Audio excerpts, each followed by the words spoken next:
আসসালামু আলাইকুম এভরিওয়ান। মেঘলা দিনের শুভেচ্ছা। ঠান্ডা আবহাওয়া ছিল, তো চিন্তা করলাম কিচেনে যাই, কিছু রান্নাবান্না করে। এখানে আমি ইটালিয়ান সালাদ তৈরি করছি। এই সালাদটা খুবই মজা। তো আসেন দেখে নিই কী কী লাগছে। এখানে লাগছে টক দই, মেয়োনিজ, টমেটো সস। আমি সব কিছুই 2 টেবিল চামচ করে দিয়েছি। তারপর আমি দিয়ে দিব 1 টেবিল চামচ চিনি। চিনিটা ভালো লাগে, এখানে না দিলে আবার তেমন একটা সালাডটা খেতে ভালো লাগে না। চিনিটা অবশ্যই দিতে হবে।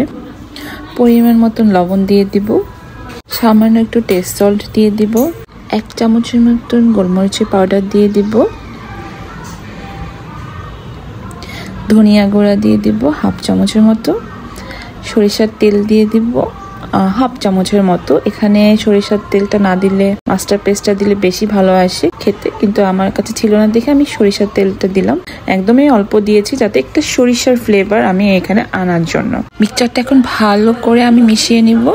সালাদের জন্য শসা, টমেটো, গাজর, পেঁয়াজ, কাঁচামরিচ আমার কাছে এগুলোই ছিল। এখানে আরও অনেক কিছু দেওয়া যায়, আপনাদের কাছে আরও যদি বেশি আইটেমস থাকে আপনারা অবশ্যই দিয়ে নেবেন।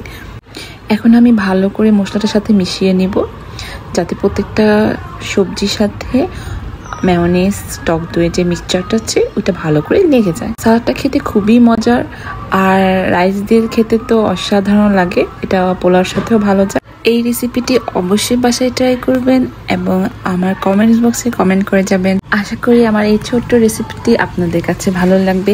যদি ভালো লেগে থাকে লাইক এবং শেয়ার করে দিয়ে যাবেন প্লিজ।